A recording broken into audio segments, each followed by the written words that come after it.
friend, and welcome to Olympia, home of the Olympic Games.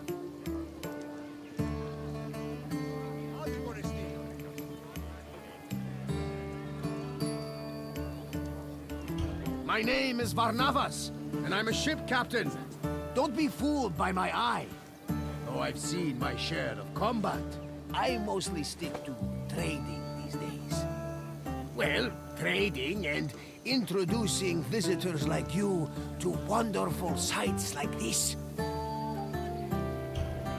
My name is Varnavas, and I'm a ship captain. Don't be fooled by my eye. Though I've seen my share of combat, I mostly stick to trading these days. Well, trading and introducing visitors like you to wonderful sights like this.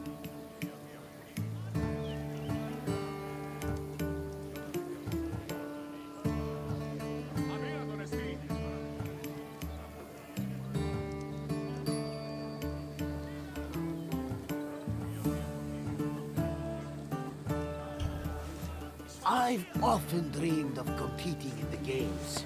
If my sight was better, my legs and arms were stronger, and my coin purse was fatter.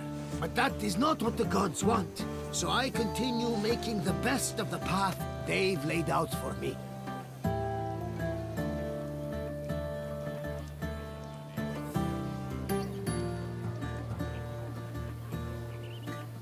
Cause he was good, man. You gotta use it right.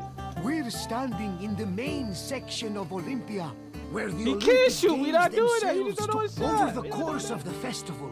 Athletes competed against each other for prestige and glory to honor themselves and their cities.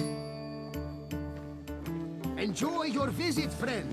I'll check in when you're done to make sure you've been paying attention.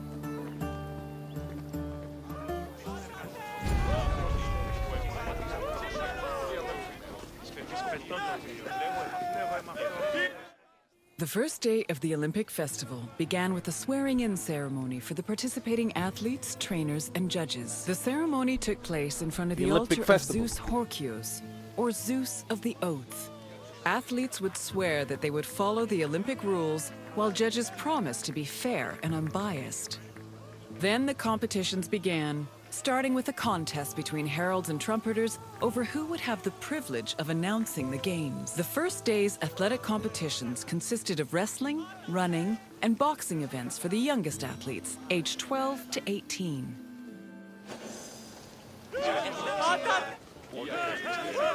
Hey, they have boxing events for the 12 to 18-year-olds. That's high. They just out there throwing hands. That's high. That's a fact. That's a great community over there teaching their kids to throw them hands instead of sitting there being, you know what? I ain't gonna go there. I'm just saying. The second the day kids who began throw with a their grand hands. procession into the Hippodrome to celebrate the start of the popular equestrian. The most anticipated and spectacular of these was the quadriga, a 4-horse chariot race. Horse racing events were unique in Don't that the blame winner Vince was for not that, the though. most We ain't skilled doing that. jockey, but the owner of the fastest horse or chariot.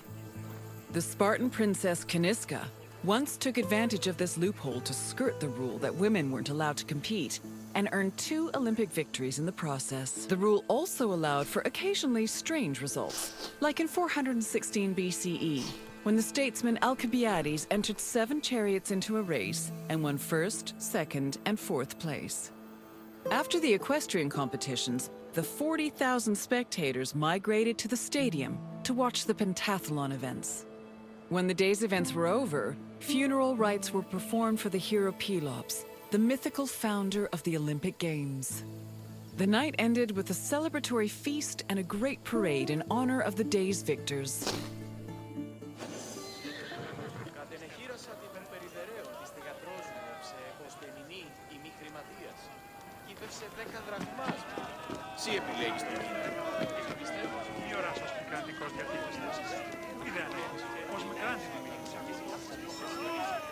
Ναι, ενθασμένο.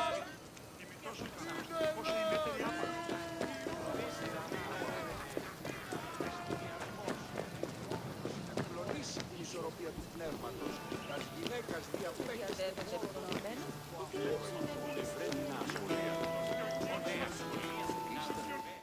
Victory at the Olympic Games was one of the highest honors a mortal could achieve, and there were several ways to immortalize that honor. Some athletes had statues erected of themselves, while others commissioned poets to write them victory odes. Oral tradition was very important to the Greeks. These odes, called eponychia, were often composed by the finest poets in the land, such as Pindar, Simonides, and Bacchylides. They were usually played at banquets and celebrations attended by the triumphant athlete or upon his departure from Olympia.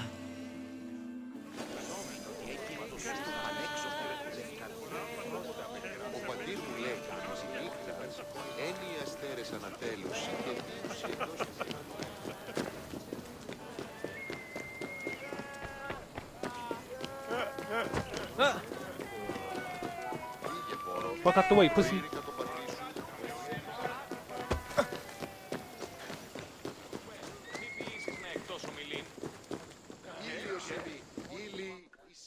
The pentathlon took place at the stadium on the... As its name implies, it was made up of 5 events: discus throwing, javelin throwing, jumping, racing, and wrestling. There are several differences between the ancient version of events and their contemporary counterparts.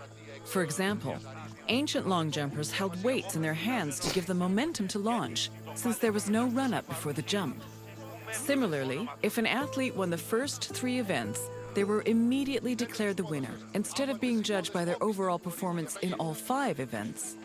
Running events work the same as they do today, with the notable exception of all the athletes being nude. As for wrestling, competitors were not divided by weight class as they are today, but instead by age. The winner was the first to throw his opponent to the ground 3 times.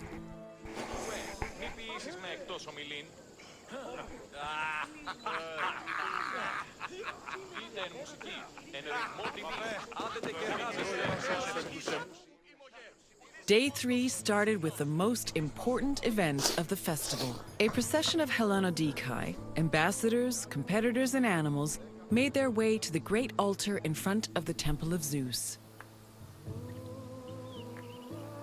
The animals were then offered as the official Zeus. The afternoon of Day 3 was dedicated to foot racing events.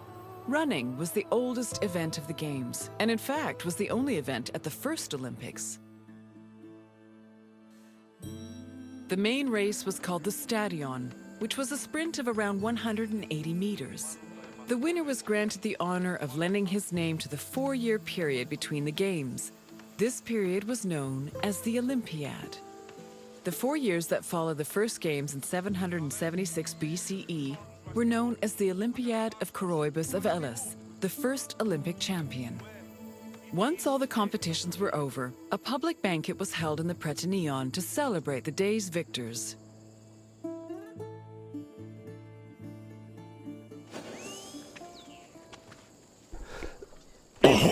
That's a nice fun fact to know. Racing is the oldest Olympic event. Day 4 was mainly for combat event.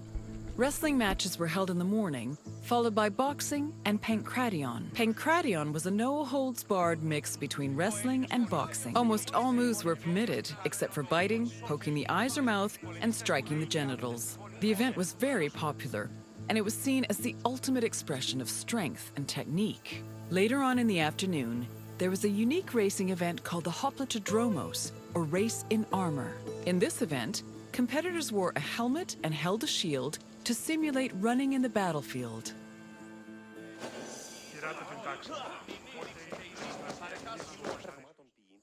The Hellanodikai, or judges of the Greeks, were both the game's adjudicators and their organizers. They hailed from Elis, the city in charge of the sanctuary of Olympia, and new judges were elected each Olympiad.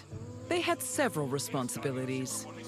Before the games started, they decided which athletes would be allowed to compete and supervise their training. They also drew lots to make the competition brackets. During the games themselves, they picked the winners and kept an eye out for foul play. For the latter, they were assisted by stick and whip-wielding umpires who stood near the athletes and punished them if they were caught cheating. Bro, Vince cannot do that. He all up 6'4", 6'5", dog. Διαστάδιον συμπροπονείσαι. Εγώ προγυμνάζω εν ορνήθιον. Γιατί το πάλε προγυμναστής.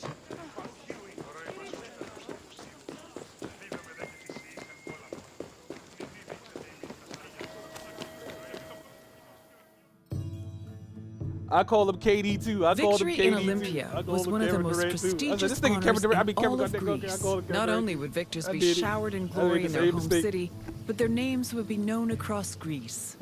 The temptation to glory led some athletes to break their oath to Zeus and cheat. This could be dangerous, as there were many possible punishments should cheaters be caught. They could be disqualified and fined, or if they were caught cheating during a match, they would be beaten by nearby umpires. The most powerful deterrent of cheating, however, was shame. At the foot of Mount Kronios, and on the way to the stadium, were a group of bronze statues called Zanes, the plural of Zeus. These statues were inscribed with the names of the cheating athletes, how they cheated, and the fine that was imposed.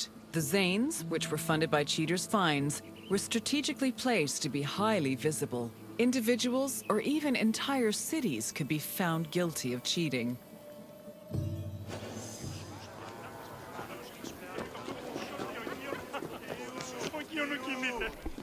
Hey, y'all see that, chat? They used to cheat back then, bro. Cheating been around since the beginning of time, I see. That's crazy. Since the first Olympics, niggas been cheating. That's wild.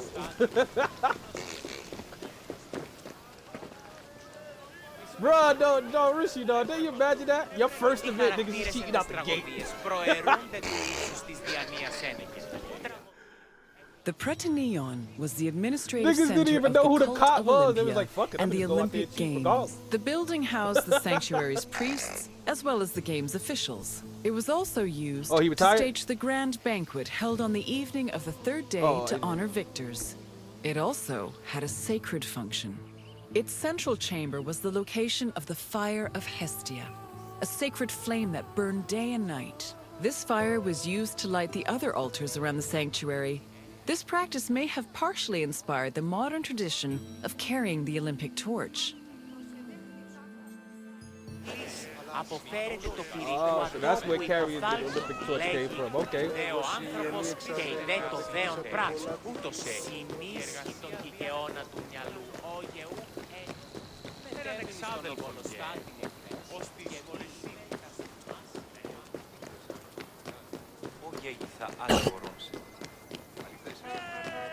That's a good style line for Vince, I'm telling you. Oop, I went the wrong way.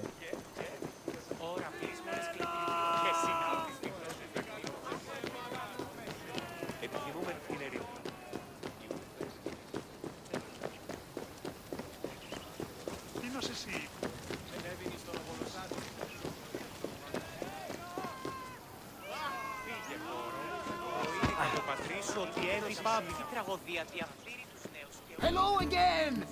I hope you enjoyed your visit. With their spectacular events and lavish banquets, the Olympic Games were a feast for the senses. I am certain even Zeus himself was entertained by the festivities. Now, is there anything else you'd like to do?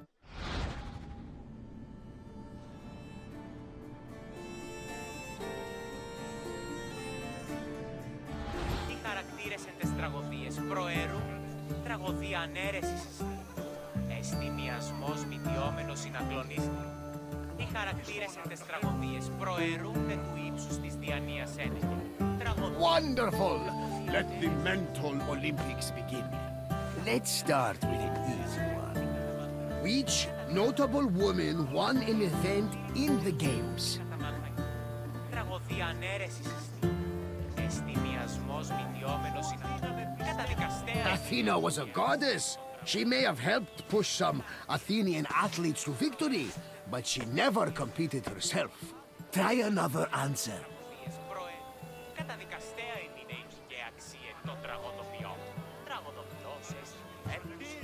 No, Aspasia did not participate in the games.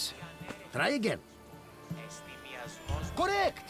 She won 2 equestrian events thanks to her savvy horse purchases. This next question is slightly more challenging.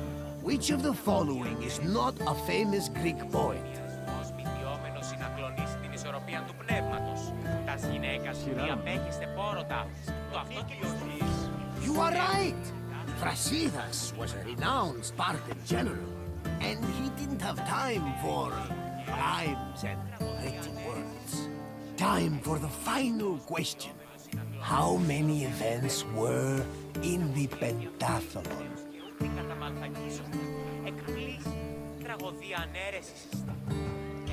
Yes! The Greek word for pende means 5, and the pentathlon had 5 events. Well done, my friend! You truly possess a sharp mind.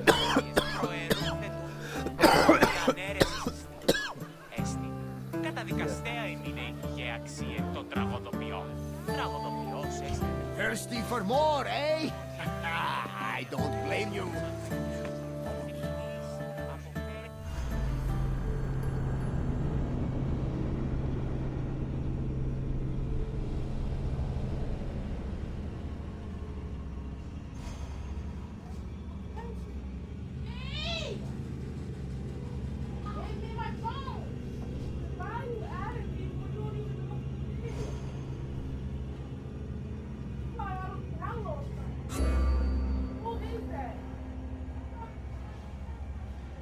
Yes, I'm saying, let me see.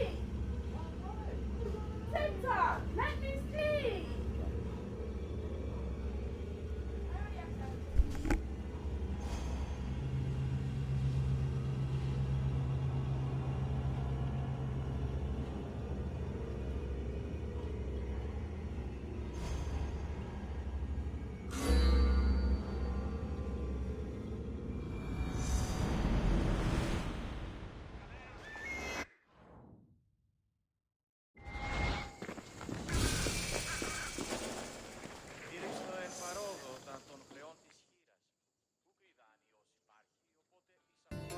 Welcome to Athens, wanderer. More specifically, welcome to the musical hub of the city, the Odeon.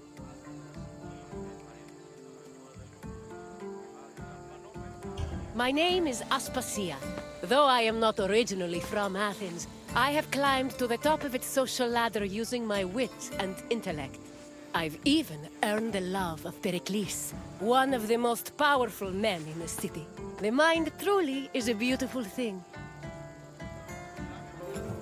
Sometimes, when the burdens of life begin to weigh heavy on my shoulders, I come here, close my eyes, and surrender myself to the music. It makes me feel like I'm a child again, my mother singing me to sleep with a gentle lullaby.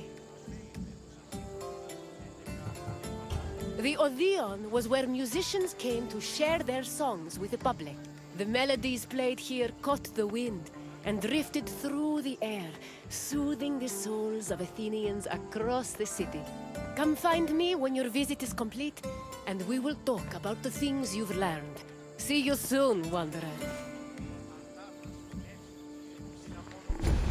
Easy. Who got his jersey retired? Nobody? Damn, that's crazy. Music played an important part in almost every aspect of ancient Greek life. Whether attending a public gathering, rubbing elbows at a dinner party, laying out offerings in a temple, or marching into battle, there was a song for... Aristotle even wrote that music increased the efficiency of laborers, and it was often played for rowers and field pickers to keep them working at a steady rhythm.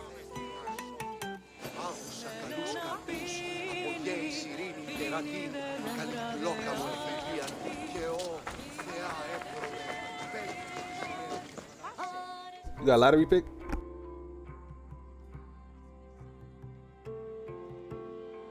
Musical contests, or agones, were originally only held during religious festivals.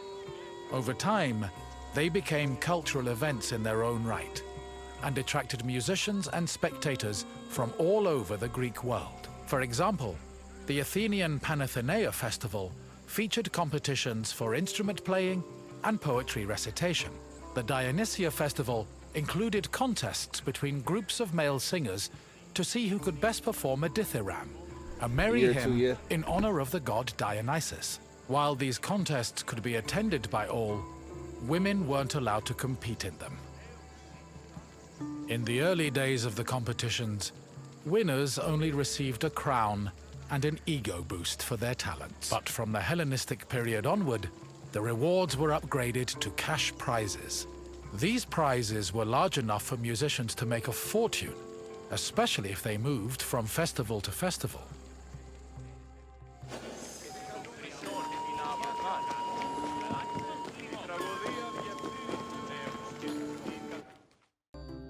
The Odeon of Pericles was built sometime between the 440s and 430s BCE. The building was commissioned by Pericles for use in the Panathenaea festival. The Odeon was also a venue for poetry readings, political rallies, and philosophical performances. According to ancient sources, the original design of the Odeon, a spoil of war the Athenians salvaged after their decisive victory at Salamis in 480 BCE. The building's roof was made of timber from captured Persian ships. In this sense, the Odeon was both a triumphant symbol of Athens and an insult to their Persian enemies. This structure was considered one of the grandest architectural accomplishments of ancient Athens.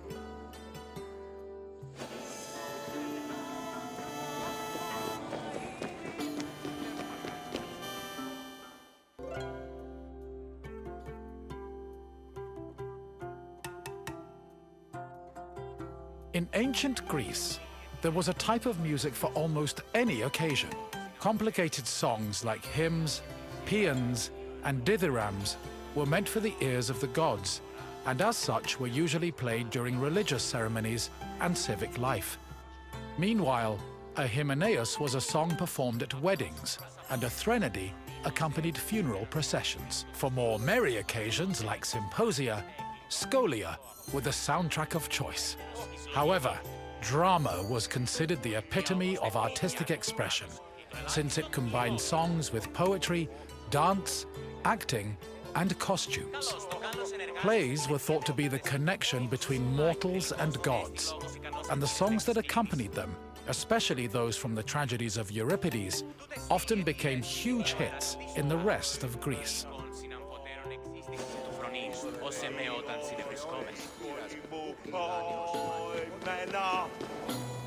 Περικάλια και πλησιετά το εστίο Ρωμανής Γαλλικία του τον υπέρτο είναι ό,τι ωρά ή ακούσετε, αντιλήψετε, αλλά έκτιμος στη μεταξύ των απάντων. Απλώς προσαπόμενα, τον ήλτος έμβος περασόνι πλήτω της θεής, επαναπηρώνται έκαστον άγεστε εκδόνται διοδό, που είσαι μανία, που έκανας τους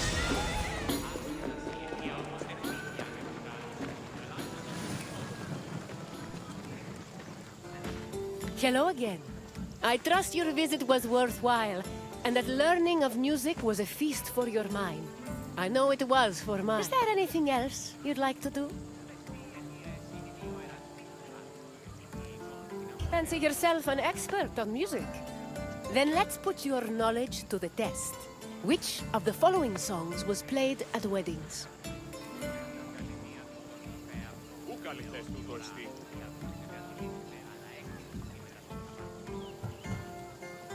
A paean was a hymn to the gods. It was not sung at weddings. Keep trying. Thrinodies were funeral dirges. They were unlikely to be played at weddings unless the musicians had a morbid sense of humor. Try another answer. It's true that the dithyrambi were on the merrier side, but they were sung in honor of Dionysos, not newlyweds. Try again. Correct. A hymenaeus was performed at weddings to wish the couple a happy and prosperous union. Let's move on to the second question. The Odeon of Pericles was modeled after spoils of war from which Athenian enemy?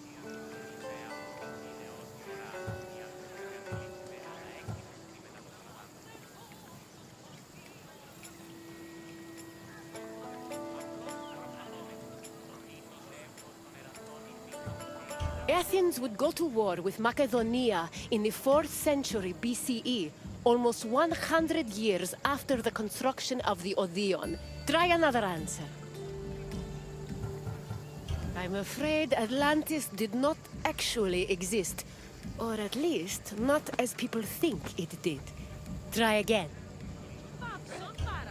Correct. Not only was the design based on the tent of the Persian king Xerxes, but the building's roof was made of wood from captured Persian ships. Only one question remains.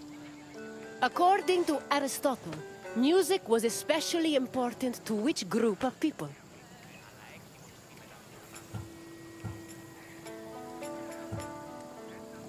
Well, yes, but I'm not looking for the obvious answer. Think back to the tour.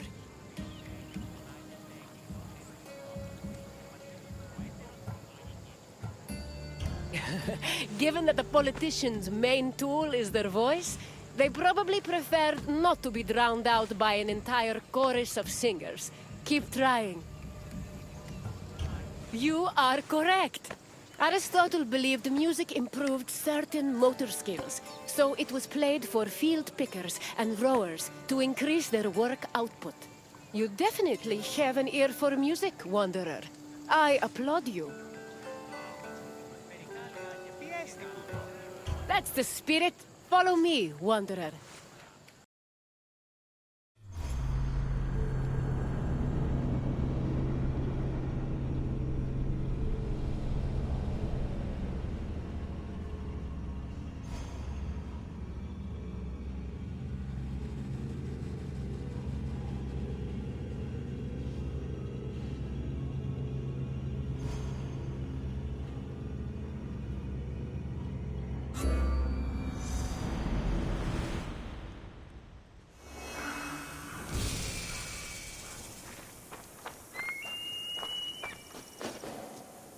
Welcome to Knossos, traveler, where the Minotaur once prowled. My name is Herodotus, and I am a traveler from Halicarnassus. I retrace the cause of various events, such as wars and great calamities. I describe what I see and record what I'm told, all with the aim of providing a better understanding of why these things occur.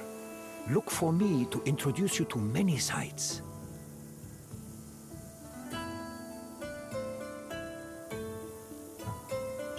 Some say, if you listen closely, you can still hear echoes of the Minotaur's ferocious bellowing. Of course, it may only be a trick of the wind. Perhaps.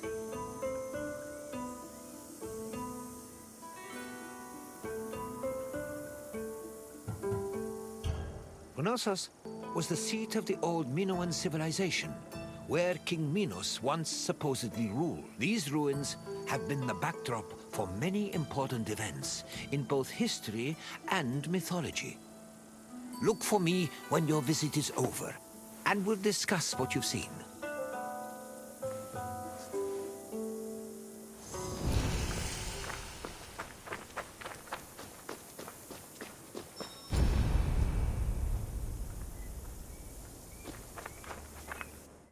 The island of Crete was first settled around 8000 BCE. Over time, significant towns and maritime trade began to develop.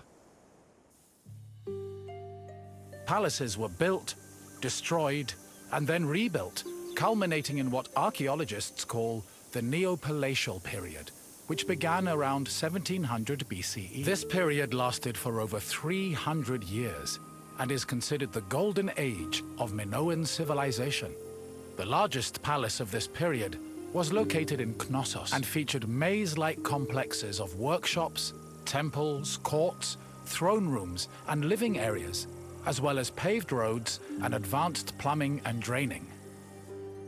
Trade and external relations were important to the Minoans, and their networks extended across the eastern Mediterranean. As a result, the people of Crete and the lands they traded with often influenced each other and exchanged ideas, usually through peaceful interactions instead of military conflict.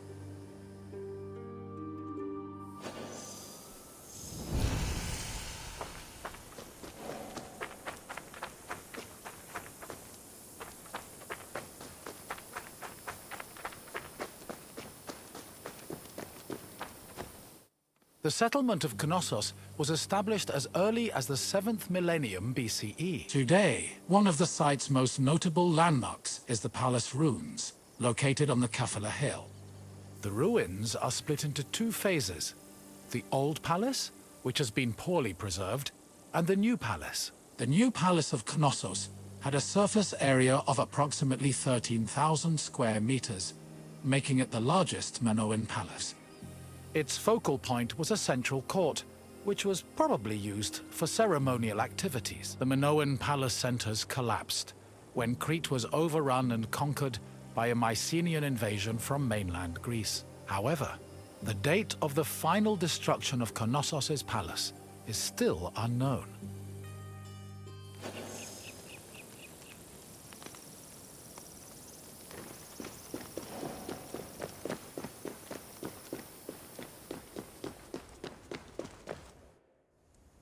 During the new palace phase, the ground floor was dedicated to economic activities and contained large stores. The residential quarters, which notably had toilets, were located southeast of the central court, at the foot of the grand staircase. The palace was lavishly decorated with wall paintings depicting things like bull-related sports and richly dressed women. Large stone horns of consecration, which were important Minoan religious symbols, hung prominently in the west. Other notable parts of the palace include the theatrical area, which is believed to have served as a viewing space, the tripartite shrine, which was dedicated to the worship of an important Minoan deity historians refer to as the Mother Goddess, and the Piano Nobile, a grand space located on the palace's second floor.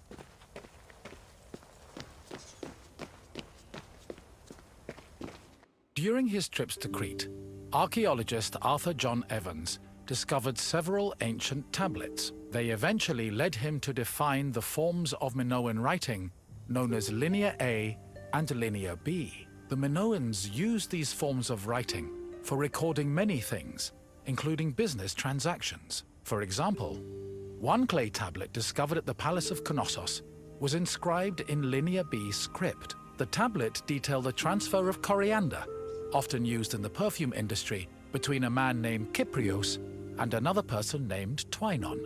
The deciphering of tablets such as these has given historians great insight into many aspects of Minoan culture and society.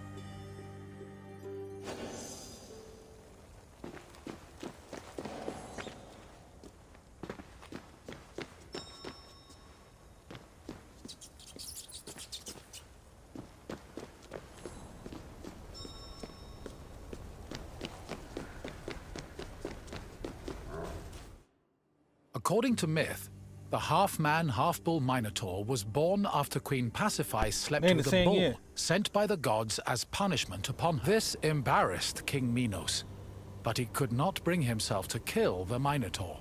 Instead, he hid the monster in a labyrinth constructed by Daedalus.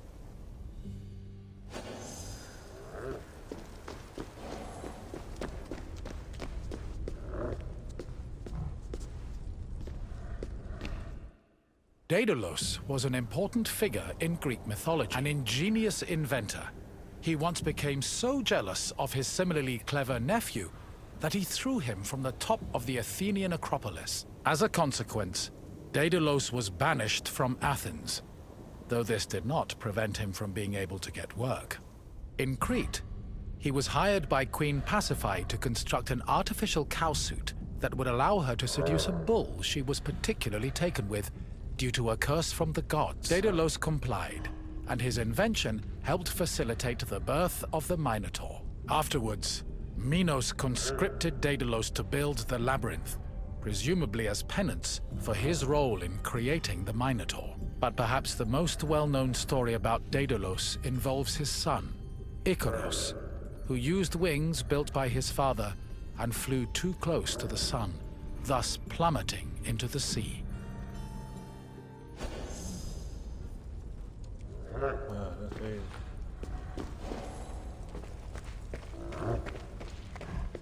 Sometime after the birth of the Minotaur, King Minos' son Androgeos was killed in Athens by the same bull that impregnated his mother. An infuriated Minos demanded that Athens send 7 of their noblest men and 7 of their most virtuous women to Knossos every year. After being carried to Crete aboard a ship with black sails, the men and women would then be cast into the labyrinth to be eaten by the Minotaur.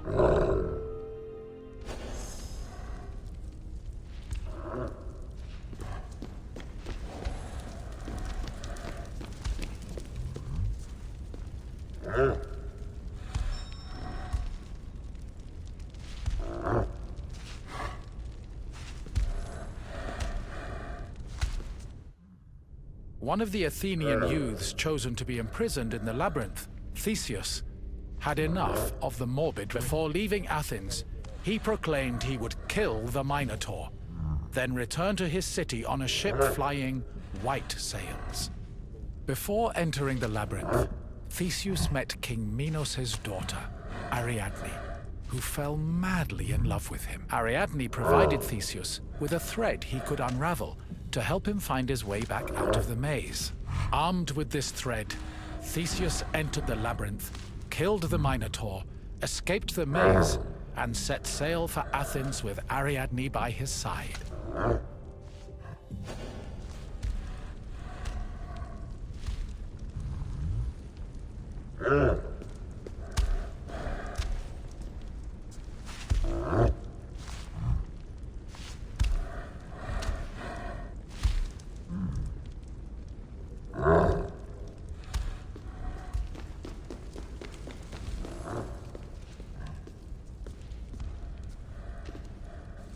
I see you found your way through the Maze of Ruins. The Minoans played a large part in shaping Greek myths, but also in introducing influences from other places and cultures. Now, what else would you like to do? You want to test yourself? Very well. Let's begin with a simple question. On which island was Knossos located?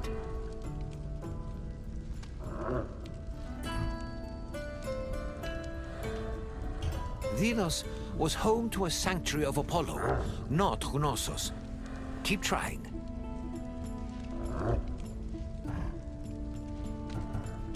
Thasos was famous for wine, not man-eating bullmen. Try again. Yes, Knossos was located on the island of Crete. Time for another question. Which hero killed the Minotaur?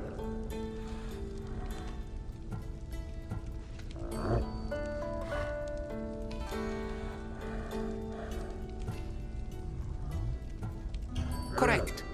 Theseus slew the Minotaur, then escaped the labyrinth thanks to some thread from Ariadne. Now for the last question. What did Daedalus build for Queen Pasiphae?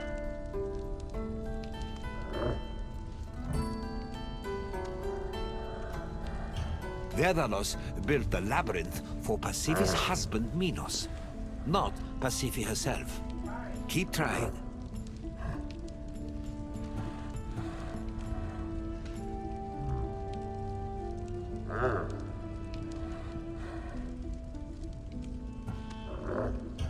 No, Daedalus made wings for himself and his son Icarus. Try again.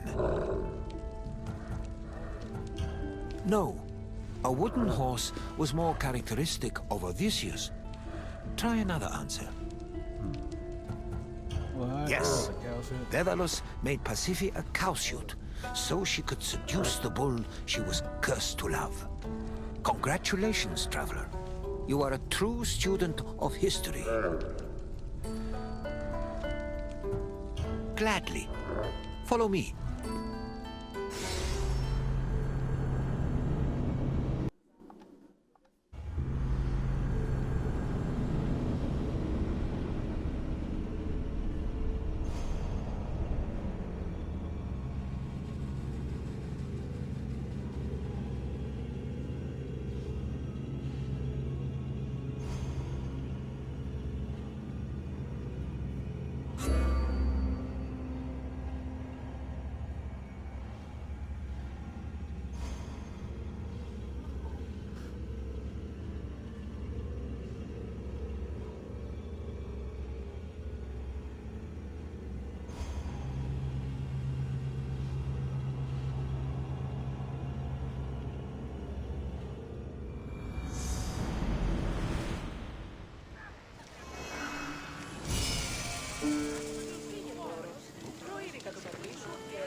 Welcome, wanderer, to one of the most prestigious places in Greece, the theater.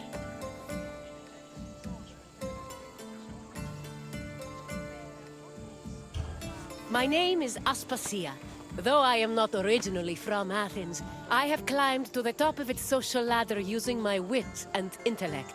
I've even earned the love of Pericles, one of the most powerful men in the city. The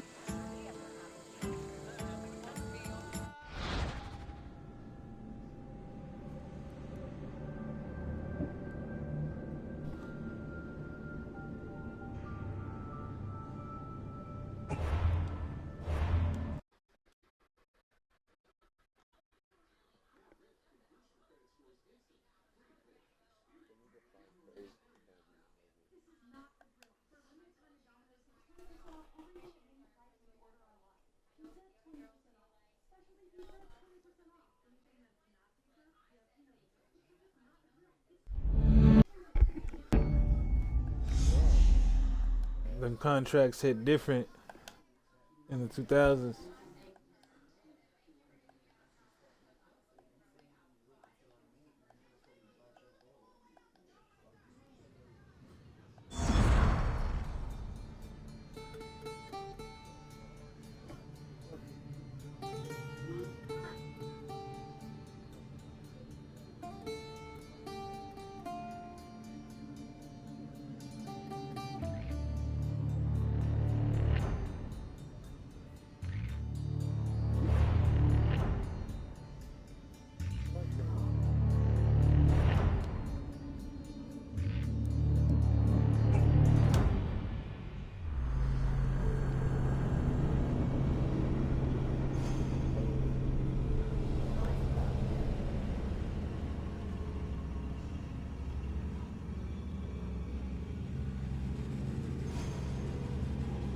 For one player?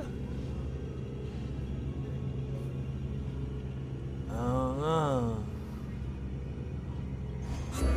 You don't know, 3 shooters too.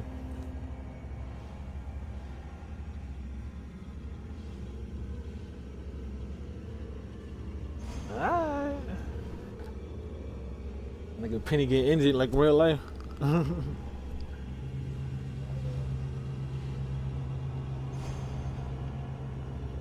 You know how 2K be doing them injury prone niggas.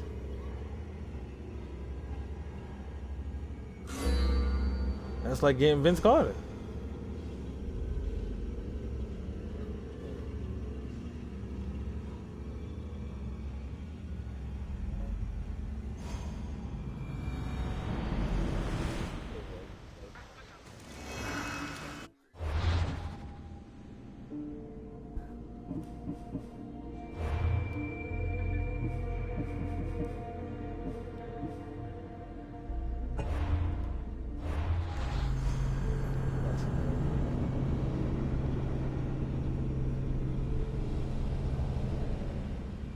They got AK-47 and Chris Bosh. That's right. They got a young Chris Bosh too.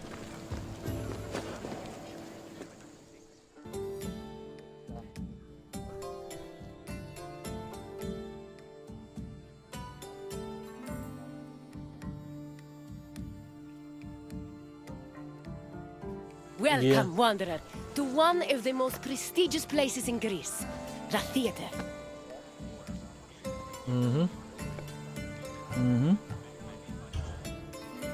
The theater was where audiences gathered to watch plays. They were the highest Glenn form Rice of was that art nigga in back then. Greece. And people saw theater as a symbol of Way more that complete nigga than harmony Rick Fox. between the mortal world and the divine. When you're done taking in the sights and sounds, come see me, and we'll talk more. Until then, wanderer.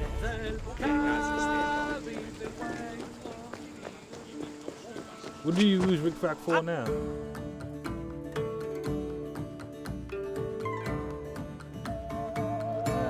Theater is not just part of geek culture, but was a major part of Greek culture. In Athens, comedies and dramas originated from the dancing and singing performed by members of the cult of Dionysus.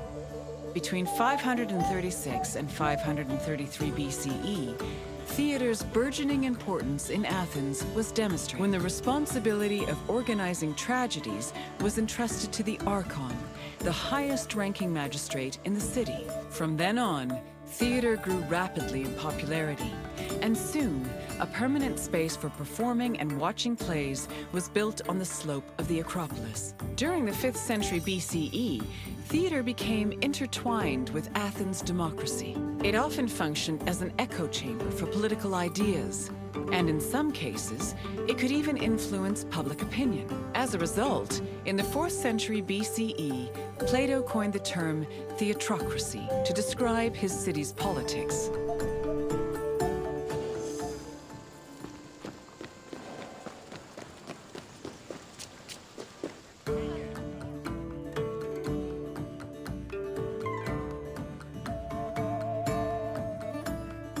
Theatrical competitions were held in the sanctuary of Dionysus Eleutherius, god of wine and patron of drama. Dionysus was the son of Zeus and a mortal woman named Semele. Stories say that Zeus, who had fallen in love with Semele, appeared to her holding a lightning bolt in his hand. Semele was tragically struck dead by the lightning, but Zeus managed to save her unborn child, keeping the embryo in his thigh until it fully gestated. This is why the name Dionysus is sometimes thought to mean born twice. In Athens, theater was a part of the cult of Dionysus, and stage productions in the god's honor were held during festivals like the Linnaea and the Great Dionysia.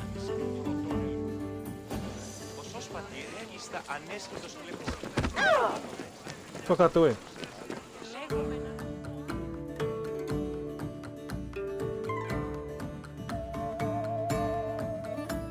Get out the way, fools, I'm trying to learn. In Athens, there were 3 festivals that honored Dionysus Nick, the quick with man drama next. performances. The rustic Dionysias, the Linnaea, and the Great Dionysia. For the rustic Dionysia, each deme of Attica organized their own Dionysiac procession.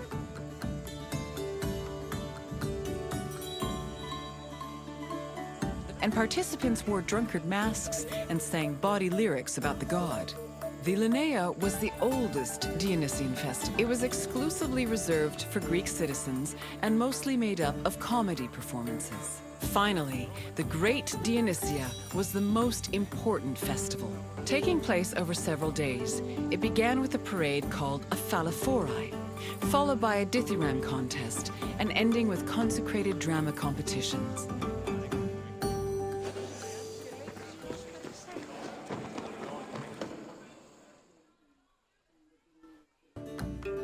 The Great Dionysia was supervised by the head magistrate known as the Archon, who was assisted by 12 other magistrates. Among his duties, the Archon picked Chorigoi, rich Athenian citizens responsible for providing the budget for rehearsals and performances.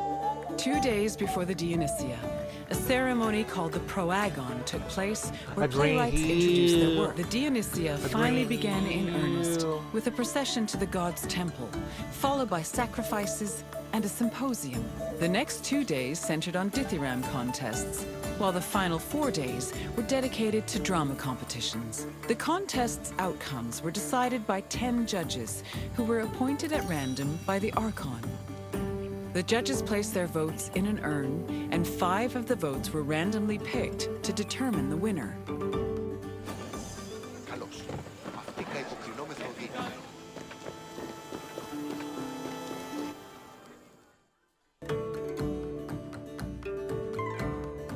All Athenian stage actors were male, regardless of whether they were playing men or women. Tragedies originally featured only one actor performing alongside a chorus, eventually reaching a maximum of 4. Adding more roles opened up the opportunity for dramatic dialogue.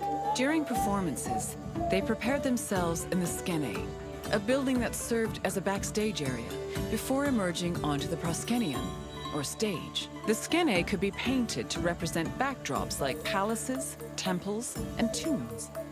Its roof was reserved for appearances by the god. These gods could be moved around with a crane called a mechane, which produced spectacular visual effects. On stage, actors wore masks and elaborate costumes. For tragedies, they were adorned with magnificent clothes, while for comedies, actors playing male characters wore hugely exaggerated phalluses, probably to maximize the laughs.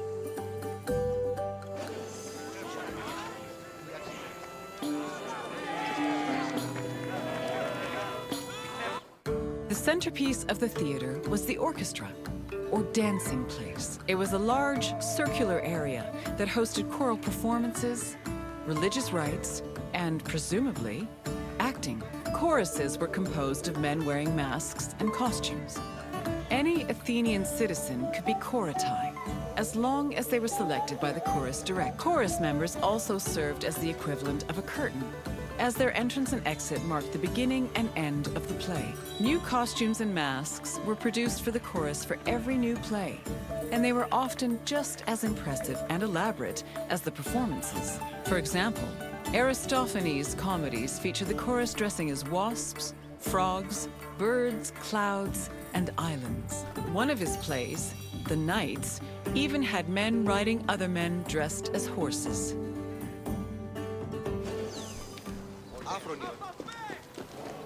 Pause.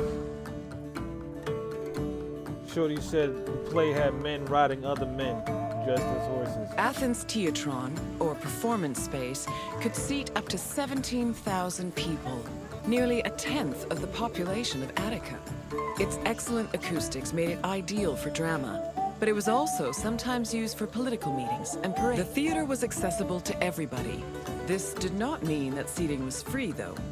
The first rows were normally where priests and public officials sat, while the central part of the auditorium was reserved for ambassadors and guests of honor. There is also evidence that men and women sat separately.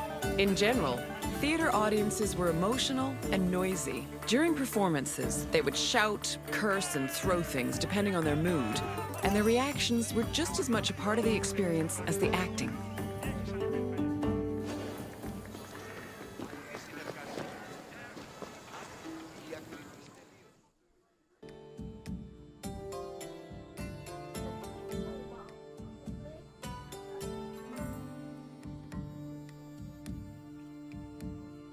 Hello again, Wanderer. I hope your visit was entertaining. Though all art forms were important in Greek culture, none had the same prestige as theater, which provided a unique experience with every performance. Is there anything else you'd like to do? Really? Then let's begin. Who was Dionysos' mother?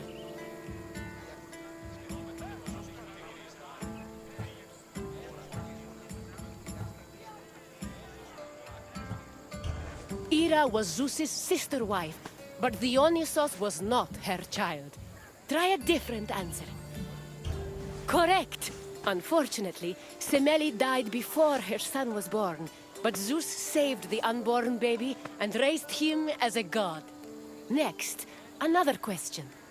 Which competitions took place on the second and third days of the Great Dionysia?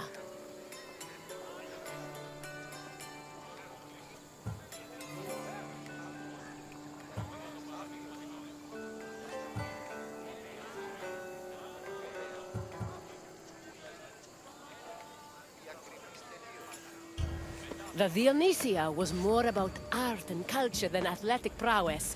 Try a different answer. Yes, the Thyrambvi were hymns dedicated to Dionysos, and the Thyrambos contests were held on the second and third days of the festival. And finally, the last question. Which of the following is the oldest festival dedicated to Dionysos?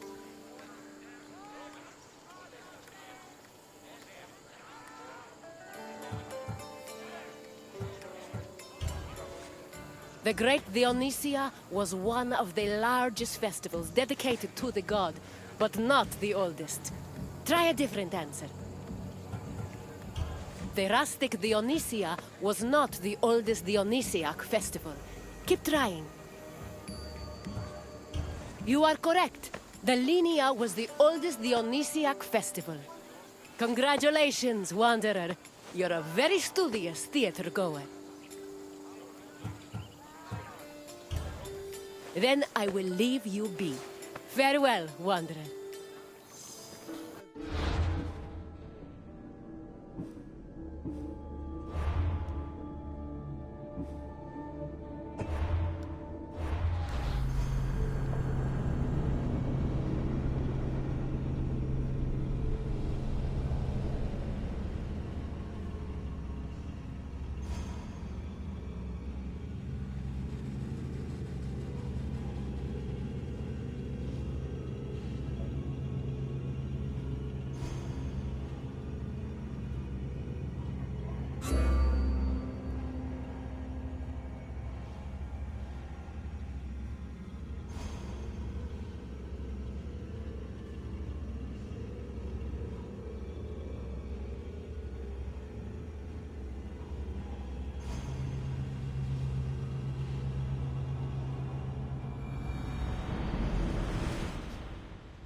Hello, my friend! It is my pleasure to introduce you...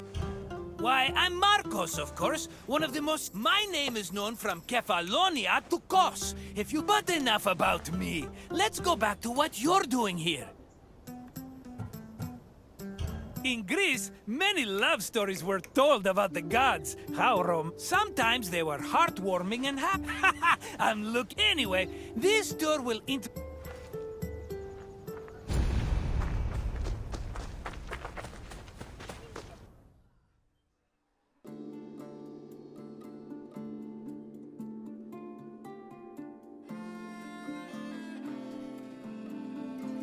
Much like Athens, Corinth had its own acropolis, called the Acrocorinth. The natural promontory provided an excellent view of the surrounding territory. It was also the home of several sanctuaries, allegedly constructed in the 6th century BCE. The Acrocorinth's most famous attraction was the Temple of Aphrodite. Pausanias describes it as having statues of Aphrodite, her son Eros, and the sun god Helios. According to Strabo, the temple's most distinguishing feature was its servants, who acted as sacred prostitutes. However, Strabo is the only source for this information, and it is still hotly debated to this day.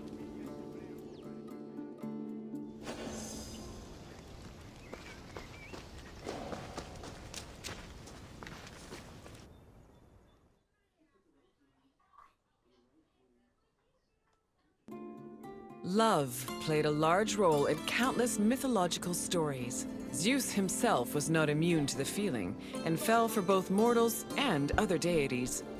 Some myths centered on forbidden feelings that led to tragedy, such as Phaedra's love for her stepson Hippolytus. While marriage was prominent in mythology, it was usually presented as problematic. For example, Aphrodite frequently cheated on her husband Hephaestus, and Medea's resentment against her ex-husband Jason eventually drove her mad enough to murder her children. These less-than-ideal depictions reflected the Greeks' idea of marriage, which they viewed as a civic duty instead of a romantic union.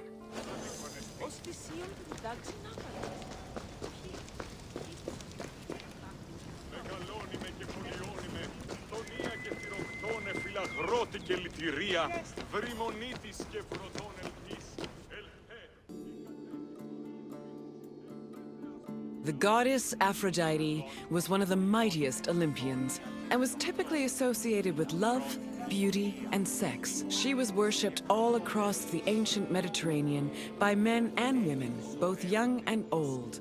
Her origins differ depending on the version of the story. The poet Hesiod says that she was born from the severed genitals of Uranus, while Homer's version of the myth names her as the daughter of Zeus and Dione. Aphrodite appeared regularly in mythological stories and had many mortal lovers. Her favorite was Adonis, a beautiful boy who died tragically in a hunting accident. Aphrodite was devastated by his death, so she created a cult called the Adonia to commemorate him.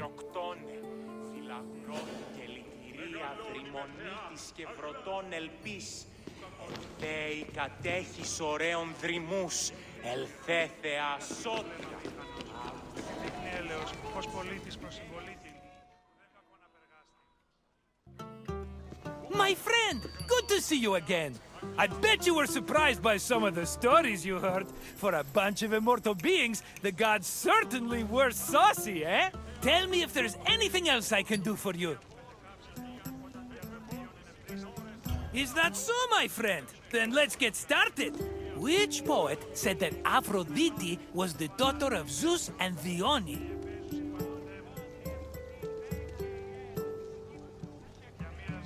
Yes, it was Homer who said Aphrodite was a child of Zeus.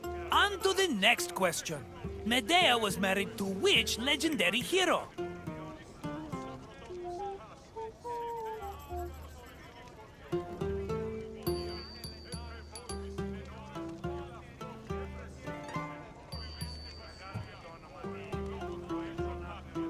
Pelops was a one-woman kind of man, but that woman was Hippodamia, not Medea. Keep trying. Depending on the story, Heracles married many women, but none of them were Medea. Try another answer. Odysseus was married to Penelope. Try again. Jason? Yes, Medea was married to Iason, but after he left her for someone else, she resented him so much she murdered their children. But let's not talk about such depressing things.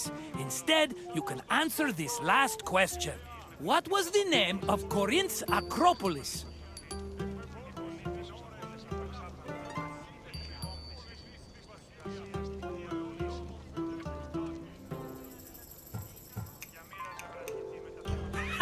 That's what I would have called it. Unfortunately, it's not the Acropolis's actual name. The Acropolis is indeed a big rock, but it was not called the Great Rock. Try again. No. Although now that I hear it, I must admit that Acropolinth really rolls off the tongue. Correct. The Acrocorinth has been home to many sanctuaries, as well as the famous Temple of Aphrodite. You passed the test! Congratulations, my intelligent friend! Normally, I don't let people go until they buy a souvenir, but for you, my friend, I'll make an exception!